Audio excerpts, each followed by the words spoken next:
Cowboy hats? Check. Ropes? Check. Denim pants? Check.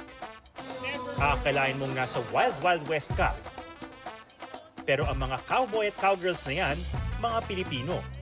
Dahil dito sa arenang ito sa Masbate, may taunang puksaang nagaganap, ang Rodeo Masbateño Festival. The objective of the festival way back in '93 was to put an attention on the cattle industry. This was the time when the economy of the Philippines was going down. Magmula noon, ang piyesta ay naging simbolo ng kanilang muling pagbangon.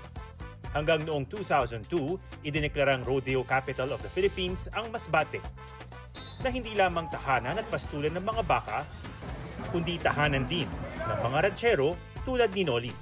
Araw-araw po nagbilang kami ng baka.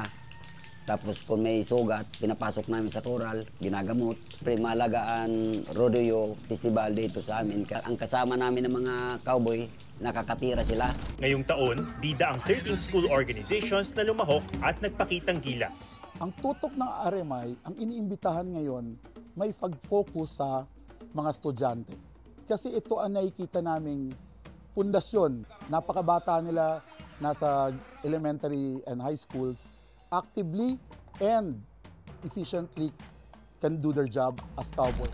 Kabilang sa mga maglalaban para sa karambola for student men and women, ang team captains na sina Trunks at Julian. Para sa kanila, malaking tulong ang kompetisyong ito sa pagpapalaganap ng kanilang ginagawa.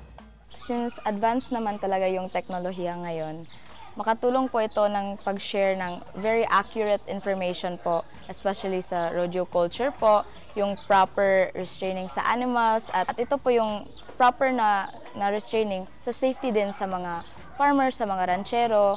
Dito mai-showcase natin kung gaano kasaya at kung gaano ka-exciting ang larong rodeo po. Ang goal sa karambola, mapatumba ang baka ng hindi masasaktan. Kailangang talian ng mga paa para hindi makatayo. Binibilangan ng 10 seconds. Kapag success, green. Kapag red, disqualified.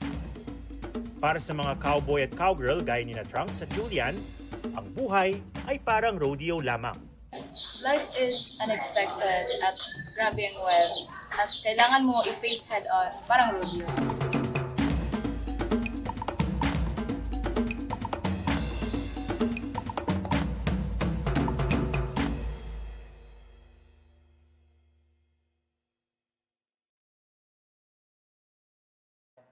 Huwag magpahuli sa mga balitang dapat niyong malaman. Mag-subscribe na sa GMA Integrated News sa YouTube.